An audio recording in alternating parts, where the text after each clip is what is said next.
Hey guys, this is Clint, one of the hosts of the show. For anyone who is joining us for the first time on this show, we take different aspects of secular culture and try to show how Christ reveals himself to us within that.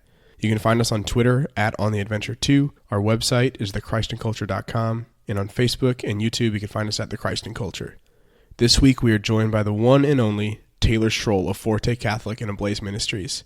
Let's get started.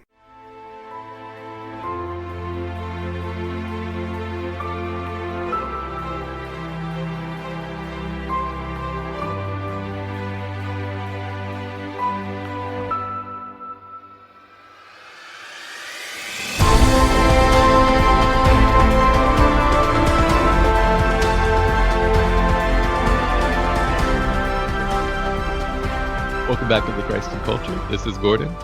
And this is Clint. And this week we are joined by one of our good friends, a missionary, a speaker, a literally do everything kind of guy. We have Taylor Schroll here on the show. Taylor, you want to say hi?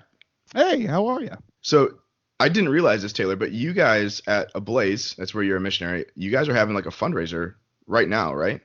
Yeah, like yesterday and today. So probably by the time this airs, it will be over. Okay, but if people want to still contribute, can they still do that somehow? Yeah, absolutely. So ablaze.us/give is a way for you can support the ministry we're doing, and specifically we're trying to really pour into our retreats, and that was what this fundraiser was for. So cool. We'll put a link to that in the show notes too. But you want to tell people who you are, what you do, that kind of stuff? What is Ablaze? I would love to. I've never had somebody say like, "Hey, tell people to give you money," and then tell them who you are. Yeah. Yeah. So trying to mix it up. Yeah, exactly. So earn your keep around here, Taylor. That's what I want you to do. So if people are familiar with Focus, very popular ministry for college students, it's a missionary organization that ministers to college students. Well, we do essentially the same thing, but for junior high and high school. And then obviously Gordon works with Adore, and they're very similar to us as well. So we are all full-time missionaries, and we partner with pastors to be their youth ministry team. We work in community, so we don't get burnt out. We take people on who, in like every facet of where they are in ministry, from people who have never done it before and have a passion for it, to people who have been doing it forever. The people who have been doing it forever train the young ones to be the next generation of youth ministers. And then, as we all know, youth ministry doesn't pay all that great. So we're missionaries, so we're able to fundraise and support whatever we need to survive and thrive, and like for me to provide for my family. And this is the only way that I was able to stay in ministry. So yay, missionary life. Yeah, no, that's awesome. We actually met, I think you were bringing one of your youth groups to the Pines the first time we met. That was a couple years ago. But yeah, I loved what you were doing, what you were talking about, and we kind of hit it off right from there. But a lot of you guys, if you're our patrons, are going to recognize Taylor's voice. We did a little bit of a video for our patrons a couple weeks ago back at the Encounter conference, which you just mentioned before, is where we were hanging out with Gordon and Lizzie too. So 2 months ago. It was 2 months ago already? It feels like it's been like 2 days. It's all been a blur. Yeah. Seriously. So Taylor, like, one of the things we do on this show is we like to talk about the stuff that we are taking in, the stuff that is shaping us as part of our culture. So we'll go ahead, we'll have Gordon start us off, but let's go ahead and talk about what media we're taking in right now. Super unprepared for this. I guess the newest thing is I just started watching last night the new Netflix show called Living with Yourself with Paul Rudd, where there's 2 of him.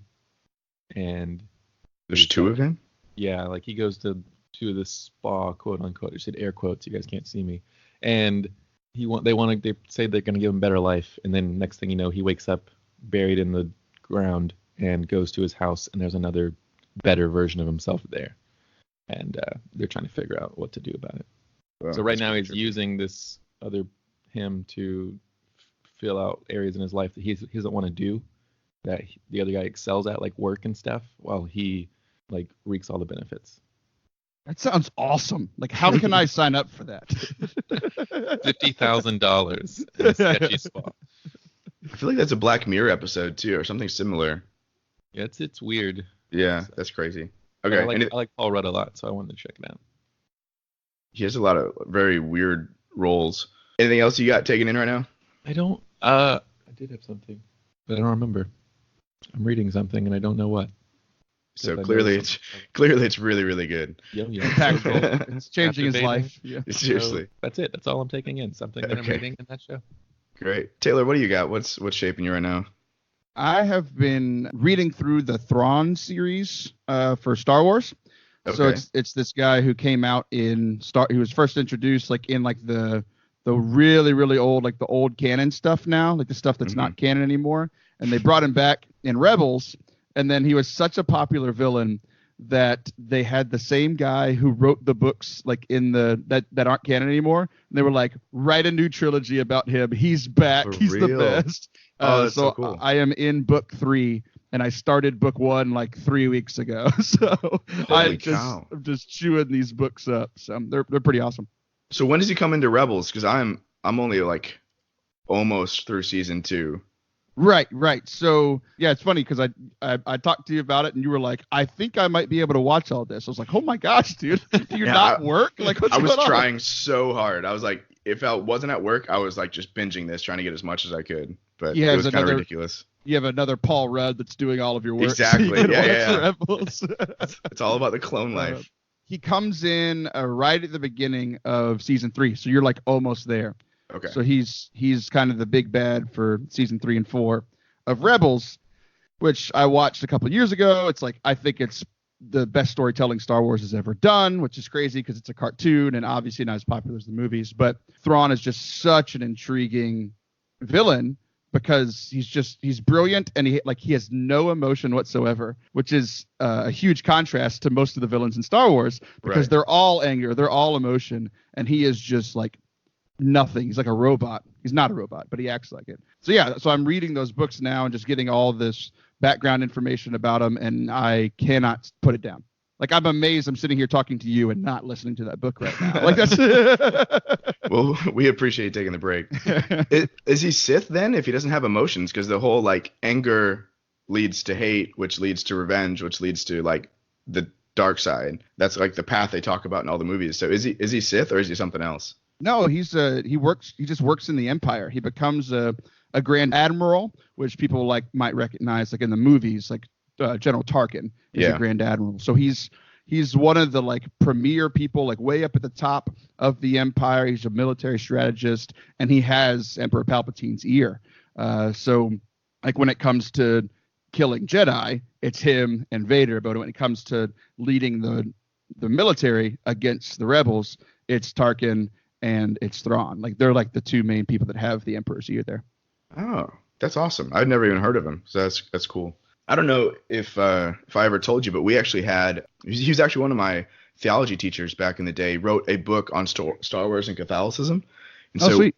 We had him on the show, like, I don't know, was that 2 years ago already, Gordon, almost? But yeah, so you should check that book out. I'll send a link to you, but yeah, it's awesome. It's pretty cool. It goes through all that stuff for the books, the cartoons, and the movies and everything too. Because I think a lot of people will watch the movies and never go watch the cartoons because they're childish or read the books because they're nerdy.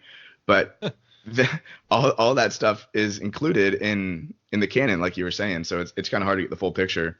Well, I am childish and nerdy, but that shouldn't dissuade people from going to watch these television shows. They're just phenomenally written. They're just like, it's like all that background stuff that you always like. You go to watch a Star Wars movie and you're like, that was awesome. It was 2 hours and I want more. And then you can go sit and watch these shows that are, multiple seasons. The books are just, most of them are written very well. They have great authors for them. Like, I've only been bored reading one. I think I'm like 15 in to the new canon. So yeah, they're just great storytellers. Yeah. And it also kind of reveals some of the stuff about the new movies. We had, what was the one? Solo, where we have Darth Maul coming back. And everyone was like, no, that doesn't make sense. He died. And you're like, but if you paid attention to the canon. He's been back for 9 years. He dies like 3 times and comes back every time with more robotic parts, basically. Sounds like somebody else we know. Seriously. Okay, so you've been reading all those books. Anything else you've been taking in recently? Well, so here's the irony, is at the same time, like for work, I always... Like, I have an Audible subscription for work, and I'm allowed to do one for like just for fun and for like enjoyment, and that's the Star Wars book. And then I have to do one for like leadership or business or ministry or faith or like something to be like growing personally, right? So at the same time as I'm reading these Thrawn books, which is like he is a tremendous leader. Like he can look at you right now, and just by the way you're sitting and holding yourself and how you're talking, he knows everything going on in your brain. Like he's a master manipulator, master leader, and he's able to use that. Now contrast that with the other book I'm reading for work. It's called The Barnabas Way, which is all about Christian leadership. So I'm reading these two books about leadership essentially, where one is he's a tremendous leader, but he's not a great person. And on the other side, we have Barnabas, who in Acts is a quiet leader, a kind of in the back leader, but because of his influence, we got like Paul was brought into the Christian community, and then Mark was affirmed, even though Paul didn't like him all that much. So because of Barnabas and his kind of silent working in the back, we got 1/3 of the New Testament from Paul and the Gospel of Mark. Yeah. So we've got a little bit of balance there, a little bit of balance. I had to bring balance to my own force by reading one bad and one good. So. Yeah, and I mean, a whole part of the show is like being able to find good stuff within those random books that don't seem like they're Christian too. So hopefully you're finding something about leadership in there. Cool. Yeah, for sure. I'm reading everything about you right now, all of your body language, and I know everything that you're thinking. Thanks, Ron.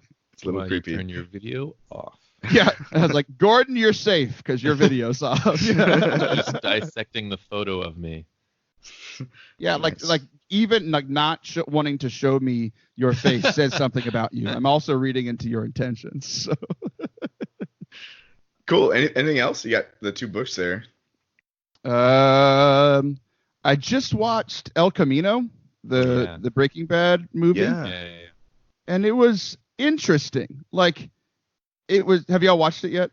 Gordon loved it. Because Breaking Bad's like my favorite TV show ever. So okay, so how did you feel about it? I thought it was good because it was essentially, I feel like, the only loose end to the show. I was satisfied with the show, but if they were to do something, it was only a loose end. But the way I told Lizzie when we watched it was like it just felt like 2 more episodes. Right. Like, not a movie, like movie, you feel like action, all this stuff. It just felt like 2 more kind of middle of the season episodes to a Breaking Bad season. Yeah. No, yeah, I felt the same way. It was like it was cool to see how his story ended, but at the same time, it wasn't like a super exciting movie. And I hadn't thought about it like in the words of this is 2 more episodes, and it is kind of how it felt. So yeah, it was okay.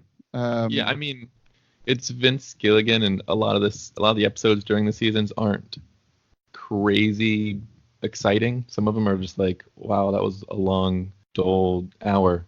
But it's like kind of crucial, and I'm sure it's very attention to detail. So if I went back, I'm sure we could find like a bunch of stuff in there. But yeah, it was just it was good. If that isn't a great description of the Mass, I'm not sure what is. It was kind of dull, and I didn't get much out of it. But I'm sure if I went back to that hour, there was something in there good for me. Nice. Amen.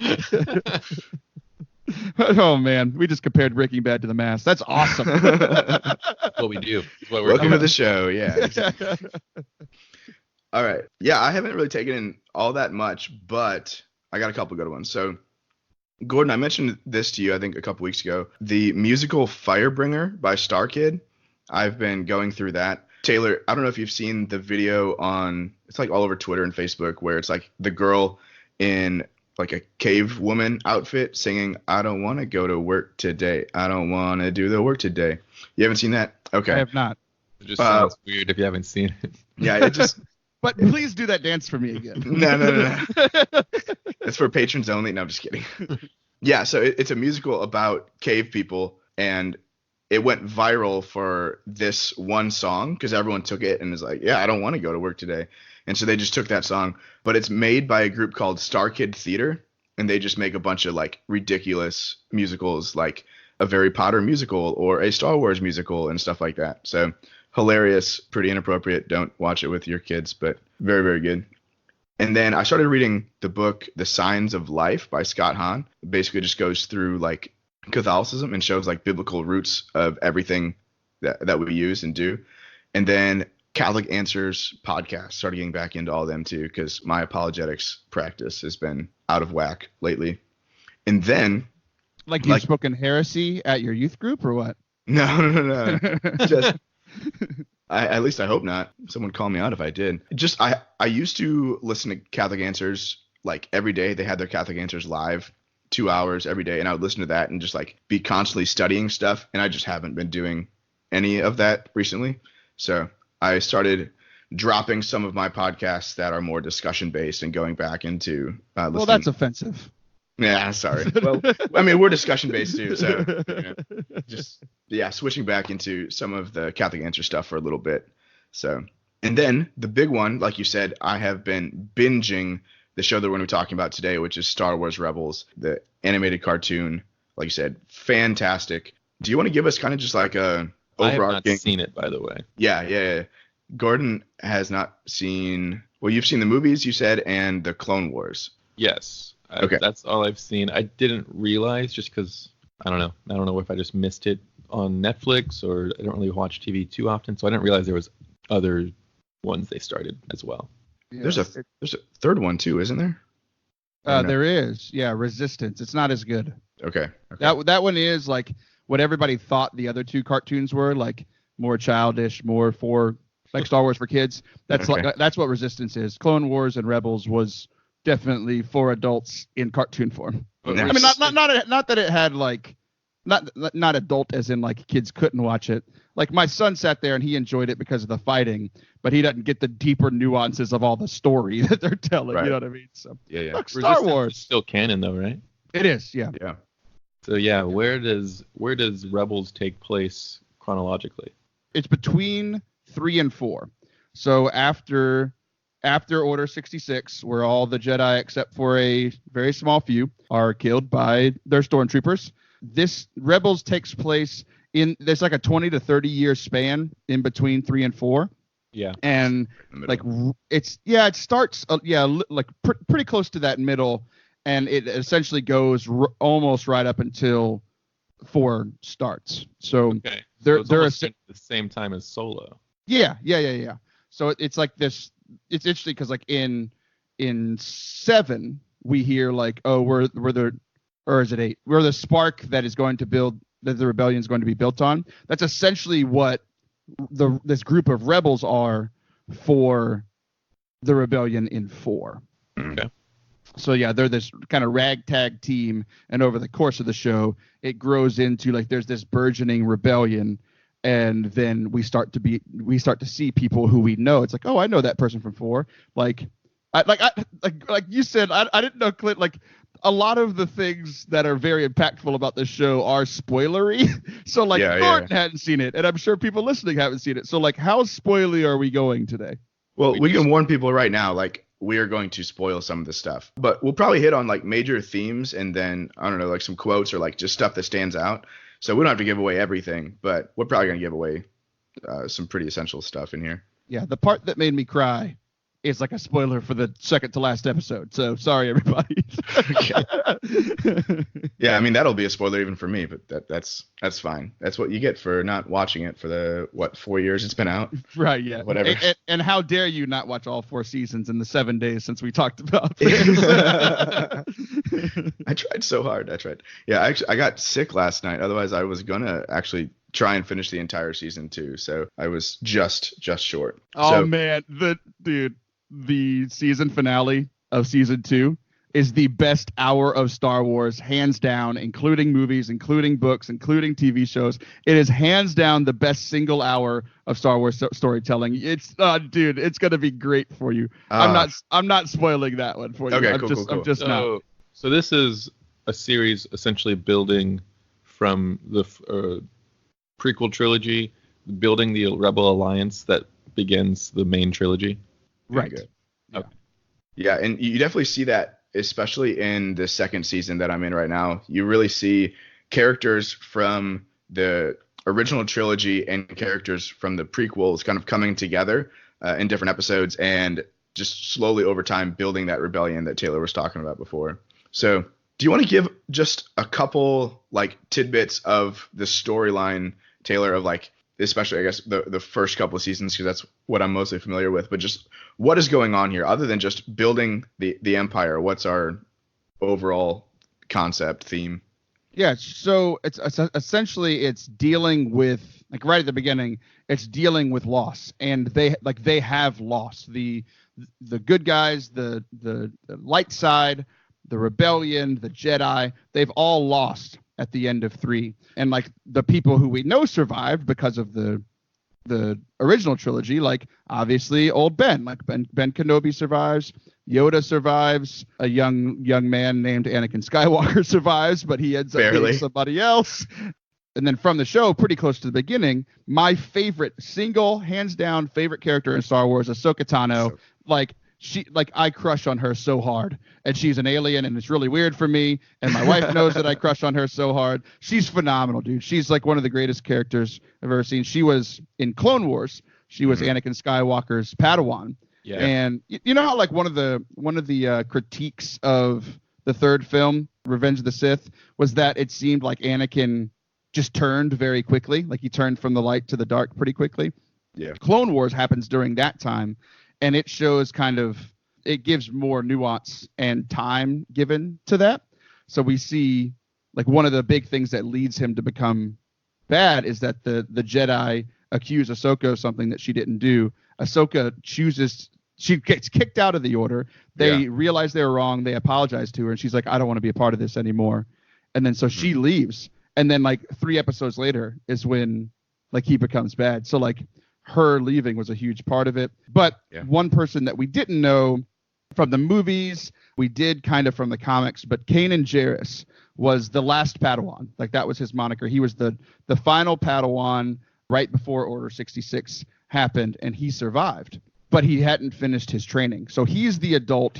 We find out there's a moment like right when, you know how like in the gospel, we hear like it says pretty close to the beginning, like, oh, Jesus is going to, like, and then they sought to kill him, like in like chapter 5, you know? And then 20 more chapters. So there's this super impactful moment. You and I were talking about it, how like you're watching it for the first time and you're not tearing up. I'm watching it for the second time. And there are multiple times in season 1 where I'm tearing up because there's a moment, as you know, where he lights his lightsaber. And that's the moment, like that's Jesus flipping over the tables. That is Jesus preaching something the Pharisees don't like. That's the moment that essentially he ends up giving his life, because so like the moment he turns on his lightsaber to save his friends is the moment that ultimately kills him. Yeah. Because he's hunted for 4 seasons. So right, and he reveals his true identity as one of the only surviving Jedi, and because of that, they have these. I'm sure you're probably going to get into it, but the Inquisitors, whose sole purpose in life is to come out and hunt the remaining Jedi. And so now he has a target on his back because he saved his friends. Right. Yeah. So we have Kanan, who is a Jedi. Like he's kind of like he would fit in very well with all the Jedi that you know. He's very, very strong in the Force, very good fighter, but he didn't finish his training. And then what they meet this young man, he's like this ragtag group on this planet called Lothal, which we haven't been introduced to, but it's where most of Rebels takes place. And they are heavily under Empire control. So this rebellion is just four people and a droid on Lothal, trying to just help Lothal. They have no idea at this point that they're part of a larger rebellion. That doesn't happen for many seasons. But they meet this young man who's very naturally strong in the Force. It's kind of like when we meet Rey in 7, where it's like she has no idea she's a Jedi. She has no idea she's Force sensitive. And then all of a sudden she's beating Kylo Ren in fights. You know, like she's extremely strong in the Force, and that's how Ezra is. And so one of the themes, it's a very long-winded way to answer your 2 questions of setting up the story and like one of the big themes. It's so interesting for me to watch Kanan try to be the leader and the trainer and the master for Ezra when he didn't finish his training, and he feels insufficient to be able to lead and guide Ezra, and Ezra has no idea what the Jedi are. Like he's all new to this. So it's interesting to watch his leadership and watch him fail and watch him keep trying. Yeah.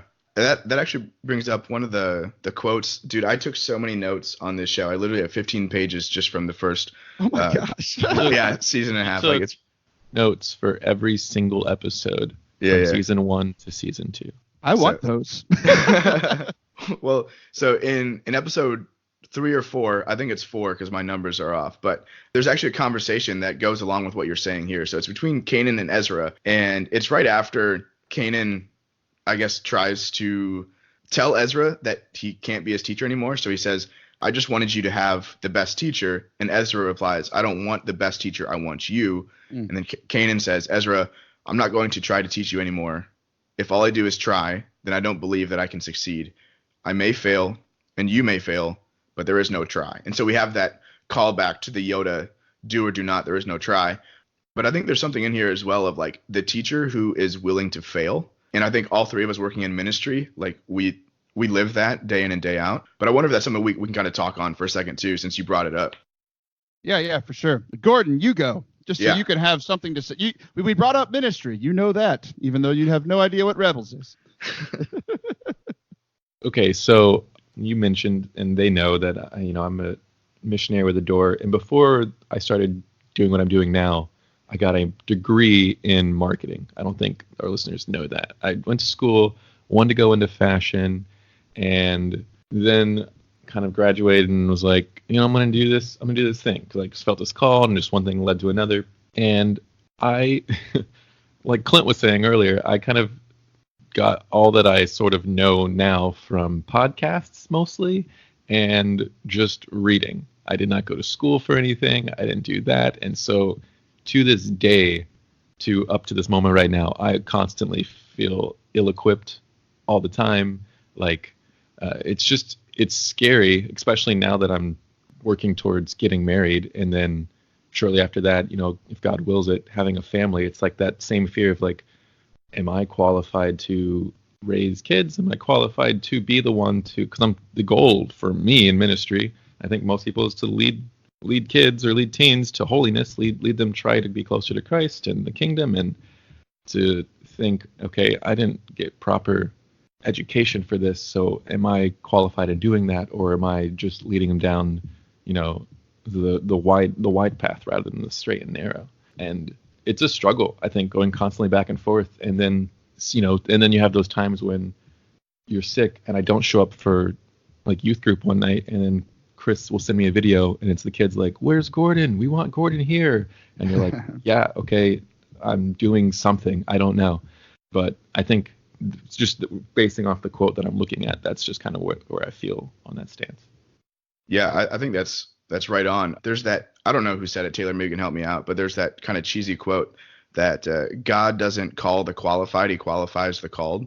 And so rather than thinking we need to be perfect before we can serve, we need to realize like we're all imperfect, and that's why we're called to do certain things so that he can act through us better. There's something I always tell my core members when they're afraid to join core team. I remind them like the kids don't need someone who is perfect. They need someone who is loving first and foremost. So you don't need to know all the answers. You don't need to be perfect in every way. They just need to see that you are someone that loves them. And I think that's the more powerful testimony most of the time. I think this go ahead. I was gonna say, this reminds me a lot of the new trilogy in the movies, where you're getting another picture now of Luke Skywalker, who has been a teacher for 2 different people and failed, and then was like, I'm just going to go live alone on the island with these weird creature people. And nuns, they're definitely nuns. And then you have, what's her face? Can you describe her? The main character of Rey. It's early for me. And Rey, who comes and like, hey, I want to be taught. And he's like, no, I don't do that anymore because I'm a terrible teacher. And then the whole conversation I'm thinking of with Yoda and him, who he's like, that's the hardest part about being a teacher, is that like you're going to see people fail and you're also going to see them like surpass you. And that's just a part of it. And then he lights a tree on fire. That was awesome. It is interesting. I hadn't made the connection between Kanan and Luke, where Luke didn't finish his training either. Like, he trained for like hours with Yoda and then left to go with his friends. Ben died pretty early. I mean, like, he didn't finish his training either. So like that, and both of them, both Kanan and Luke, both like you were saying, Clint, like the do or do not, there is no try. He always heard that and he applied it because he trusted Yoda, but he never understood it. So then when he tried to teach it, He's like, I don't know what this means, and I don't even think I agree with it. You know, like, Yeah. So, like, taking these principles of things that we know from what we have been taught, but ultimately, like for Kanan, for Luke, and like for you, Gordon, as and all the stuff that you were sharing, it's like ultimately Kanan and Luke were good men. People were attracted to good men. Like, they wanted to follow good men. They wanted to learn from good men, from people who had done this before. And so, like, Luke was not ready to train Kylo. He was not ready to train all of the people there that Kylo killed. He was not ready, in a different sense, to train Rey. Kanan wasn't ready to be one of the only Jedi left. He wasn't ready to train Ezra. Like, you're not ready to be a husband and father, because no one is ever ready to be a husband and father, right? Like, it's like, I don't know how to father. Well, neither do I, and I've been doing it for 6 years. You know, like, it's one of those things that, like, we don't know how to do the practicals and the, like, how am I going to respond as a father in this situation? How am I going to respond as a husband in this situation? We have no idea until we get into that situation. But like Kanan, like Luke, like, if we are a good man, we're going to make mistakes, but at the same time, we're going to do more good than we do harm, or than we do make mistakes. And it's one of those things that, like, just like with Ezra and Kanan made a mistake, and he was pushing Ezra away because he made a mistake and he didn't feel qualified. And yet Ezra's sitting there like, no, I want you. Like, I don't want anybody else. I want you because I know you care about me. That's what you were saying, Clint. It's like, Yeah. in the same way for all of us as men, as ministers, as a husband and wife, or a husband and father. I will never be a wife, but as a husband and father, it's like, Gordon, like, you're going to mess up with Lizzie.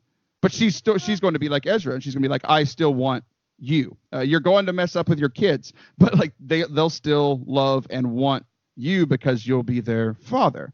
And it's this freeing thing of, like, it all comes back to, like, that being that good man. So for us in ministry, for us as husbands, fathers, boyfriends, ministers, like, whatever the case may be, are we growing in being a good man? Are we growing in being a good Catholic man? Like, growing in our faith, growing in our virtue, growing in all of these things. Those are the things that are going to prepare us for all the practicals of the things we haven't done yet, and, like, where we feel insufficient, or we don't know enough, like you said, about possibly in ministry or as a husband or as a father. It's pretty freeing to realize that. I'm curious, based on what we're talking about now, what are the contrasts between Canon? Is that right? Kanan, yeah. Kanan's leadership and the book you're reading on leadership with Barnabas. Ooh, that's good. I'd only compared it to the actual opposite of Thrawn. So, Right.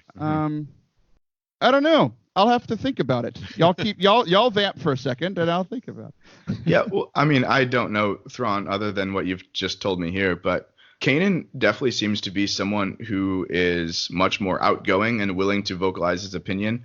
And especially as we see him kind of falling into that role as teacher, he's a lot more willing to make those mistakes, where it sounds like Thrawn is much more reserved and kind of holds back everything. It's kind of like I don't know, have you seen Hamilton, Taylor? I have not. I've only seen his picture in Gears of War 5. Okay. It's totally... Okay. Well, so it's kind of the idea that, like, in politics, you never reveal your hand. You know, you keep everything in so no one knows what you have to work with. Whereas that's very dividing. That's very unrelational. And I think Kanan, on the other hand, he focuses on the passion, on the relationship, on the love, rather than the secrecy for the power, if that makes sense. So he actually lays himself down on the line, I think. Yeah, for sure. Okay, I have my answer. I pulled up my 12 pages of notes on the Barnabas way. That's a great question, Gordon. It's very rarely that I get stumped or can't lie my way through it. So the 5 things that the Barnabas Way book says a good leader has is integrity, like the opposite of what you were just saying, Clint. Like, what you see and what you hear is what I have, right? Confidence in your competence. So, like, that you know that you are good at what you're asked to do. You know, so it's like, if somebody would ask me, hey, can you lead worship for this retreat? Absolutely. I've been doing that for over a decade. Like, hey, can you draw me a really pretty picture? No, I can't. Like, I can barely write my name legibly. Like, that's not where I have confidence in my competence in one of those things and not in the other. Transparency, like, to where again, kind of what you were saying. Like, look, I'm going to be open and honest with you. There's nothing that I'm really holding back from you. And then consistency, where you are the same all the time. So let's look at Thrawn. Thrawn, he's extremely competent, extremely confident in his. He's good at everything he touches. His integrity, he's the same person in front of people and behind closed doors. Like, that's one of the interesting things about him. Like, working on his ship in the Empire is one of the best. Everybody wants to work there because they're rewarded for doing a good job. There's no backstabbing. There's none of this politicking that like you're talking about in like our world politics, but like this whole thing, like, oh, I know something about you, Clint, so I can take you down so that I can get a higher position. There's none of that. So he actually is a pretty integrous guy in that way. He's very, very consistent. Like, he's going to do the same thing all the time, but where it comes in is the transparency and the manipulation. Like, that's what makes him not a great leader, but not a great Christian leader, right? So we look at Kanan. Like, he is who he is. He has the integrity. Like, he's the same person in battle and in front of Ezra as he is behind Ezra. He is somewhat confident in his competence. Like, he knows that he's a good Jedi, but he does not think that he's a good trainer, that he's a good master, right? Yeah. But he's very transparent about that. Like, in that conversation you're talking about, he's like, Ezra, I can't do this. Like, I'm not strong enough to do this. But he's extremely consistent, and he shows that he loves Ezra, and he has proven that by how he treats Ezra, but also by how he treats and has protected his rebel group for a decade. So, like, it's interesting. Like, he is imperfect, but Ezra still looks to him to say, like, I want you, even if you're not confident at this moment. And then he actually, like, that play back and forth, like, whenever one is confident, the other isn't, and they're able to kind of help each other through that. So, great question, Gordon. No problem. That's why I'm here. Hiding behind a picture in a very small circle. One thing I literally just put together is that Ezra and Canaan are both biblical names. Canaan as more of a location. So I don't know if there's much to that, but I thought that was kind of cool too. Yeah, it's pretty interesting. I'll have to pray about that. I just think this is cool because I don't think in almost 3 years now of recording, I don't think we really talked about like leadership that much. And so I just think it's a really fun discussion. Yeah. Well, one of the other themes you brought up, Taylor, as kind of the central theme, especially for the beginning, is the idea of loss.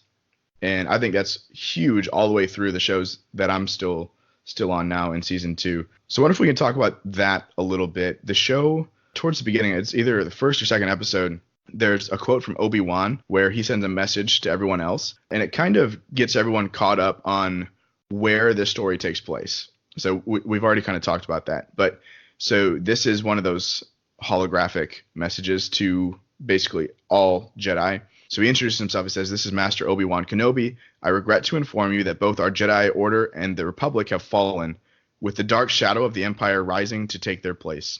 This message is a warning and a reminder for any surviving Jedi. Trust in the Force. Do not return to the Temple. That time has passed and our future is uncertain. We will be challenged, our trust, our faith, our friendships, but we must persevere. And in time, a new hope will emerge." Oh, such a good line. A New Hope. Right? I've heard of that movie. Yeah. And then he just says, "May the Force be with you always." And my first thought with this is it sounds so much like Paul in his writings. I mean, we have the temple has been destroyed. Our old way of living has been destroyed. Do not return to the temple. Do not return to the temple laws. Like, we have this new thing. There is this darkness that is overshadowing it, but we will persevere. Believe in the Force, like the Holy Spirit, to guide us and cling to, he says, trust, faith, and friendships. And so we have like this faith, we have this trust, we have this community that we're surrounding ourselves with. So I wonder if we can kind of talk on that too, and the idea of loss there. Oh boy, that's a great comparison, because it's like, okay, what is the church now? It's like, yeah. I was literally thinking that when you set up the premise for the beginning of the show, I was like, how does this portray to us now? And like where we're at in the state of the church, and then what's the moment of where we're at now to the moment that makes you cry in this series all the time? Right. It's like what? Yeah, like where are we? It's like we're in a similar place. It's like, look, Christendom used to reign, and then even after like Catholic Christendom fell, like Christianity was still like the primary force, like especially in our country, and that has fallen. Like we are like there is a new regime in place, and we are now the minority, and there's a lot of this, and it's like even stuff like huge attacks against our faith. So like we all deal with struggles and things locally, which is interesting to think about. Like Lothal was a local place. They didn't actually understand that there was a bigger rebellion happening, that there was a bigger that goodness was happening elsewhere.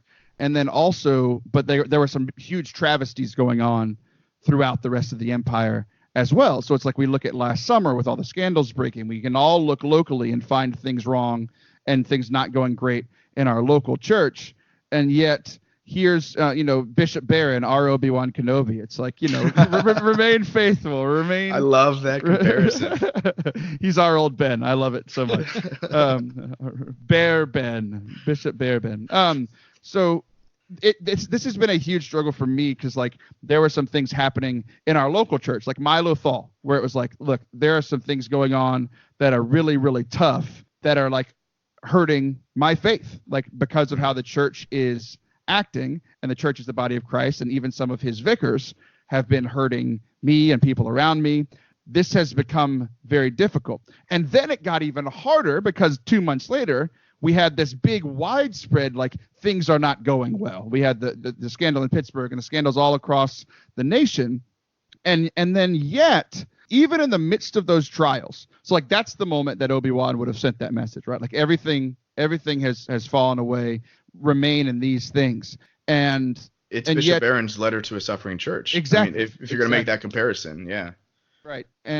But it's interesting. I had an experience this weekend where I was almost brought to tears. I was in Iowa. So I was in another place. Do you like Iowa? That's where I'm from. Is it really? Yeah. Where were you at?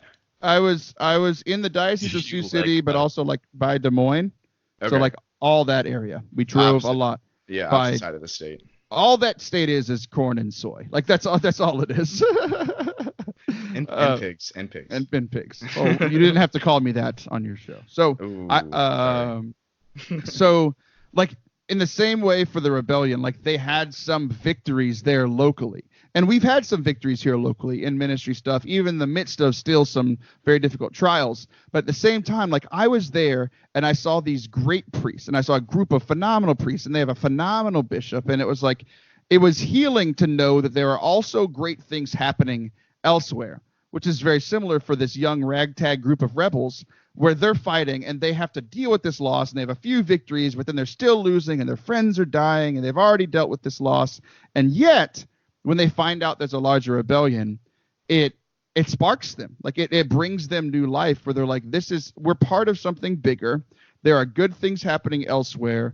There are some still good things happening here. So like finding small victories there. And then ultimately for us as Christians, it's like, we know where our victory resides.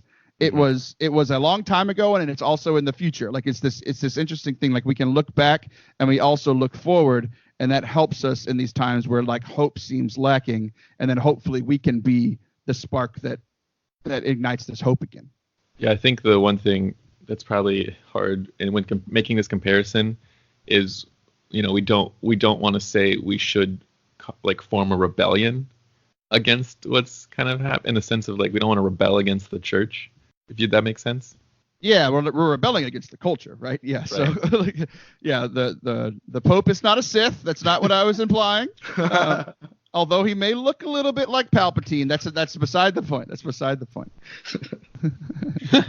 No, he's great. I love Pope Francis, and we're more like rebelling against what is not of Christ in the culture. Exactly. Yeah. So hey, look, that's the name of your show. I know, right? It's perfect.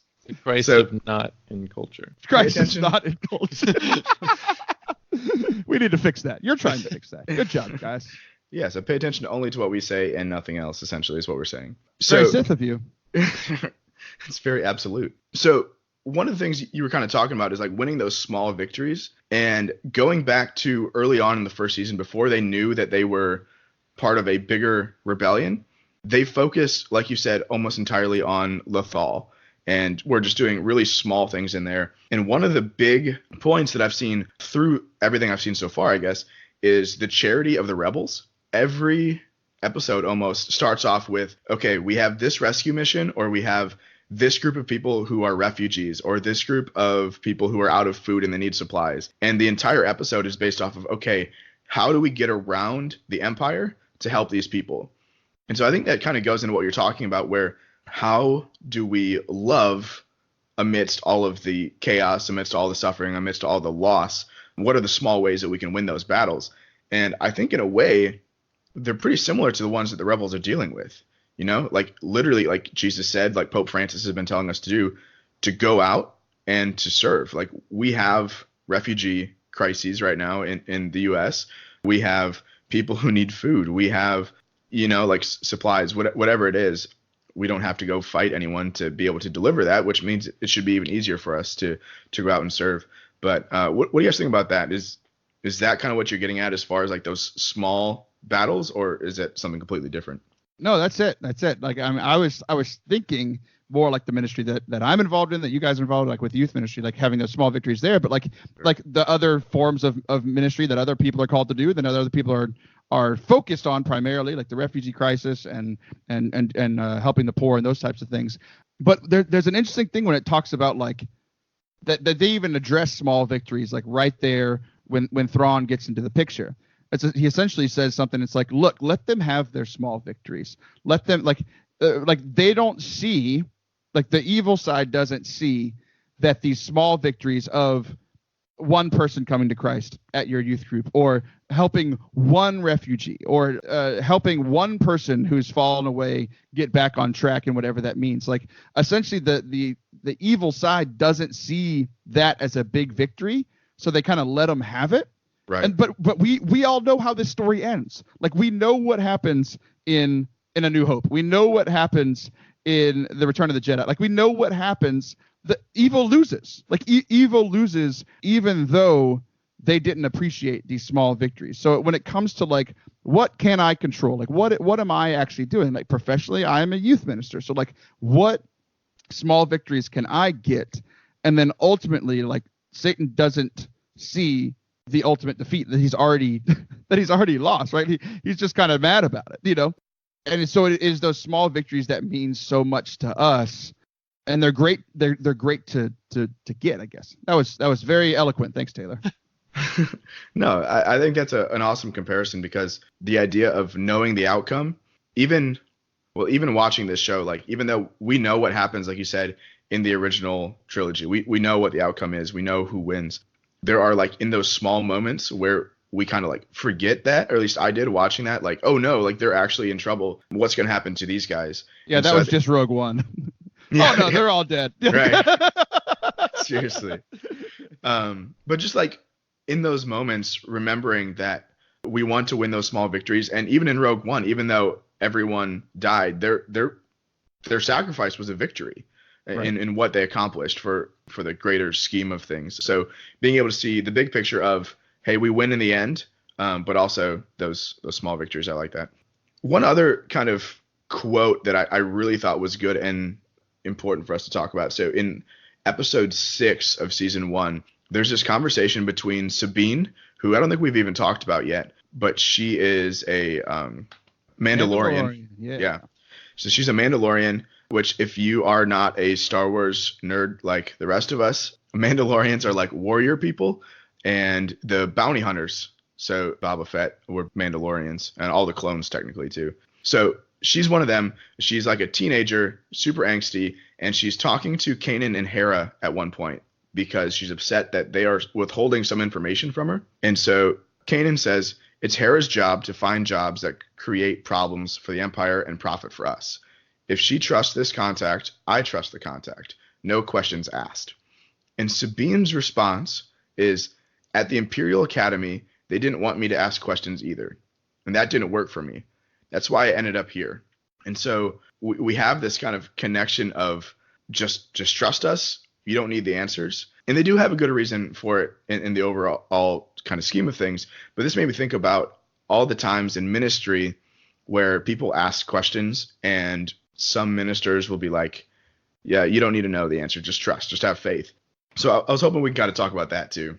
Yeah, that works. I think that's a very interesting comparison. Because not knowing something, asking a question and not getting an answer in the Imperial Academy, who are the bad guys, like not great people. Yeah. It's harder to trust somewhere that is not good, right? Right. And that proves over and over again that they often didn't make the right decision. What's interesting for her is like having that experience and then coming to the good side, like great people who are great leaders.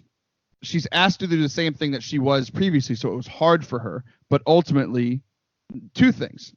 Hera was right, and Sabine stays. Like, she doesn't leave this time. So there's this element of trust and earning trust. It's like there's a part of me that trusts you because you're the leader. So like in church stuff, like there's a part of, like, I innately trust a priest because that's how I was raised. That's how the church teaches. Like, they are our spiritual fathers. At the same time, that they also have to earn my trust on some level, right? Right. To where it's like, I'm still going to ask my questions. So there's this play, and it's difficult. It's very hard. This like idea of obedience, and I am like knowing my place, right? Like, I'm not a priest. I'm not a cleric. So I need to be obedient. And I've been trying to grow in my obedience because it's been very difficult in this past year, because I've had some leadership that has been very difficult to be obedient to and to want to stick around for, like Sabine was going with, or dealing with. And so there's this part of obedience, and there's also this like, it's hard because sometimes it's like deciding. It's easier to trust when our leaders are trustworthy, right? So whenever they're not, it gets a lot more difficult. And that's a hard place to be. It's something that we have to deal with all the time in ministry, especially being youth ministers, because usually we're the lowest person on the totem pole when it comes to like church hierarchy, you know? For sure. So it's hard. And it's still difficult professionally, but even when it's difficult professionally, it has been an area of growth for me over the last year in growing in my obedience, and like doing that with people, like leaders that I disagree with, has actually been helpful for my personal spiritual life of like my obedience to what God wants me to do. So It's hard. It's difficult. I don't think there's really any way around it. And that's why life is difficult. Yeah. I mean, I was thinking before you said you still ask questions, I almost wanted to disagree with you. I thought you were saying like you said Hera was right. And she said like, don't worry about it. Just have faith. Right. Am I quoting that right? Yeah. That's right. And I'm like, that's true. There were moments we need to just have faith, but I don't know. I'm huge with like asking questions, and Clint knows this. It's just really big not to like take something for face value, or if you're just told this thing that you just should just believe that or trust it, but search for truth, because you're going to find it in questions. And sometimes you won't get an answer. And there is this having faith and obedience. That's a great word for that. And asking questions is of the same dance, I believe. But I think this kind of goes back to what you were saying before with the small victories. What I like about this show, it sounds like, is in this loss, in this brokenness, it's not something where they're waiting necessarily for the people above them, the people of authority, to react and do something to fix this thing, but they're taking kind of moments into their own hands and searching for small victories.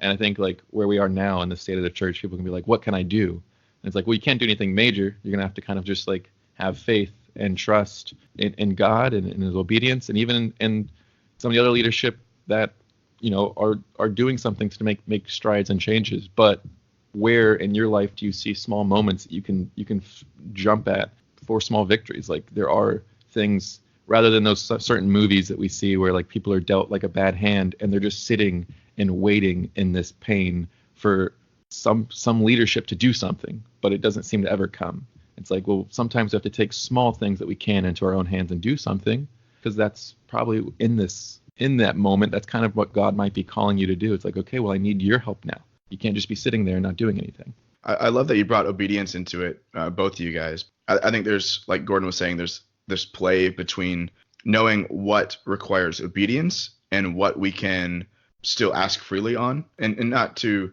say that we can't question stuff like you're saying, Taylor, but like when it comes to, I love that she is a teenager. She's like stereotypical like high school teenager in a lot of ways, because that shows a lot of what we see in our high school ministries, I think, too, where we have these teens who just want answers. iGen and our generation too is known for like asking a ton of questions and not always getting answers, and just told, hey, you need to just believe. And so I think it's important to when it comes to questions on the faith of like, why do we believe this? Those kind of things, yeah, we need to be able to answer those. We need to be able to offer something. But then there are other things, like you said, within the hierarchy where it's not necessarily life or death or not necessarily the end of the world, where practicing obedience is actually a really, really good virtue in that, where is this actually going to affect that many things? It might make things harder, but being obedient in that is huge. Yeah, it's interesting. Like as y'all are talking, like I'm thinking of two people that are leaders in my life, and how I respond differently to these two people. One, like both of them, I innately trust. One of them has proven that track record that I will now. I trust them so much that I will bend over backwards for them, like Hera does for the rebels. Right. There's another leader that has lost my trust, like completely lost my trust. I only can do things out of obedience now, and that's been the difficult one for me. And there's a season and a time for that, but there's also like that's not healthy. So like I've actually in the past stepped away from serving with this particular leader, and I will not be serving with this particular leader in the near future. Like it's not something that is healthy or good. So I think like even looking at these two situations, both us as the people who are below these leaders and like looking at like the people who we are in leadership of, it's like which one of those are we going to be? And like we look at Canon, and Canon makes all these different mistakes, but Ezra loves him, trusts him, knows ultimately that he is good, and there's that ultimate respect there. So he's like, and they fight, and they'll talk about things, and they'll be open about things, but they still have, like Ezra still has that respect for him. Like the great leader that I work with, like he and I disagree all the time, and I go in and we disagree, and a lot it is privately, like just the two of us. Where like because I'm a good soldier, like I'm not going to disagree publicly. Right. But like he and I will meet, we'll talk about it. Sometimes I share my perspective and he changes course. Sometimes I share my perspective. I feel heard. He still is the leader. He's still going to make his decision. And we walk out of that room with a united decision. Right. So it's those kind of leaders that have gained that they've gone above the like, I respect you because you're my boss, or I respect you because you're a cleric, or I respect you because I'm supposed to respect you. You're above me in some way. And then there's those other people like Kanan and Hera are for Sabine, where it's like you have earned that like ultimate trust. It looks like we're over our hour mark anyways. So let's start moving into challenges, and then we can continue this conversation for an actual Patreon episode in a little bit. So if you guys want more of this content, make sure you become patrons. We'll be talking about that in a little bit as well. So challenges. Do any of you guys have challenges off the get-go for anything we've talked about? I mean, I'm going to steal what Taylor was just talking about right there. Looking at the way that we interact with leadership, either as leaders or as obedient, you said soldiers. Just take a look at how you're doing that. Are you being obedient? Are you being obedient when necessary? Are you still asking questions when necessary and voicing your opinion? If you are on the other side of things and you are the leader, are you listening to those who are following you? And are you willing to lay down your life like Hera did for the rest of the crew? So just kind of take a look at what leadership looks like in your life right now, and are you living up to those expectations? Do you guys have any other ones? I do not. Nah. Okay. I'm going to throw in one more then. Going back to those small victories, look at how you can win those small victories in whatever your ministry is. Maybe it is going out and serving food. Maybe it is bringing supplies to people in need, or like helping with refugees. But maybe it is, like Taylor said, just in whatever your ministry is. For us, it's working with the youth and paying attention to those small victories and count those as blessings. All right. So with that, shout outs. Do you guys have any shout outs? Sup, Mom? Classic. At Mom on Twitter. I'm just kidding. That's probably a thing. Probably. Gordon, do you have any? I was just going to shout out Nick Seckford. Yeah. I think he's going to start trying to help us out in some way that I will leave as a mystery for now. Okay, cool. But do we trust you enough to know that mystery is a good thing? I don't know. There's two types of leaders. Two There types are. of people. Are you Barnabas or the Blue Man Thrawn? Tune in next week to find out. Cold Stone Thrawn. Taylor, do you have any other shout outs other than Mom? I'd like to shout out to my wife and baby who arrived home about an hour ago and I think are sitting in that room because they know I'm recording. Hey. Sup, wife? Sup, baby? Shout out. Thank you. That's love. Sitting in there for an hour. Oh my gosh. There's a television in there. They're okay. Oh, okay. Cool. Okay, No so bathroom, though. oh, yeah, That's right. difficult for one of them. One of them is wearing a diaper. Always has their own bathroom. Right.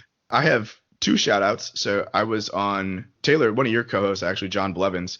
We've had him on the show before. I was on his stream a couple of weeks ago, and I don't know how it came up in the chat that I had a podcast and some people were asking about it. So I want to give a shout out to Miss Ruby and Riddle Nerd because they're both following us now and checking us out. So thank you guys for joining into the show. I know those people on social media. Yeah, Yay. me too. They're super cool. Okay, so with that, so we talked about at the beginning how you are a part of Ablaze, and we didn't even mention your podcast, Forte Catholic, the loudest podcast in all of Catholic podcasting. Yes, so that is the best description. It says nothing about it being good or like beneficial to listen to. It's just loud. It's just loud, yeah. No, it is good. It is good. But do you want to go ahead and let people know where they can find you on both of those places? Sure. Yeah. So everything's at fortecatholic.com, Forte Catholic. All of the social links are there. Who I am, beautiful pictures of me that have been highly doctored, and more information about, like, I travel the country, speak, and lead worship. So if you have a church, hint, hint, wink, wink, Clint, and you want me to come speak or lead worship, all of that is there. And yeah, the podcast is all about making Catholicism fun again. So trying to be some entertainment in the middle of your week, and then hopefully slapping you with some kind of gospel message when you're least expecting it. ForteCatholic.com. Yeah. Sing! I don't have my soundboard, and I don't know what to do with myself. Yeah, that's all good. No, solid show. Was it on y'all's show where Father Sharapa came up with the blowing up the moon, or was that somewhere else? It was. He did not come up with it, but it's where he first had the public conversation. He had Okay. come up with it on Twitter. It was a Twitter thing, and that episode, because it was like the timing was perfect, like he started it and then he just happened to be my co-host that week. Right. That is still to this day the #1 most downloaded, most listened to podcast I've ever done in my entire life, and it's a priest like vehemently arguing about blowing up the moon. And if that's not what my show is, I don't know what is. Like, the fact that that's the most popular episode is hilarious to me. It's blown up beyond just him though too. Like a lot of The people moon? are on board with this. It's still there. It's still there. That's no moon. Oh, there you go. Well, with that, guys, we're about to have a little mini session where we're going to continue this conversation for our patrons. So for all of you who are patrons, make sure you check that out. And the rest of y'all, we'll see you soon. Taylor, thanks for joining us this week, and hopefully we'll be seeing you again soon. You're so beautiful, Gordon. You didn't move your face one time, and I truly Or my appreciate. Yeah, it's awesome. Thanks, guys.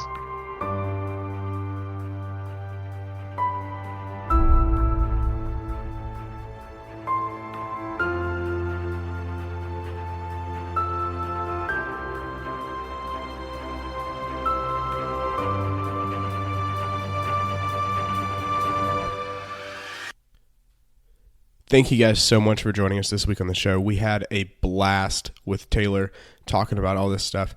So much so that we kept the conversation going for a whole nother interview where we talk about Taylor, more of Star Wars Rebels, and the new trailer that was released for Star Wars Episode 9. And if you guys want access to the rest of this interview, like we said in the show, all you need to do is become a patron. You can find out how in our show notes. Otherwise, you can also go to patreon.com/the Christ in Culture. And for a few bucks a month, you guys can get access to this interview and more. Don't forget, if you want to follow us, you can find us on Twitter @OnTheAdventure2. We are now putting all of our episodes on YouTube, so you can also go listen to our stuff there, as well as any other videos we put up. That's at The Christ in Culture. Find us at our website, thechristinculture.com, and on Facebook, which is just The Christ in Culture. Thanks again for joining us on the adventure, and we'll see you guys next week.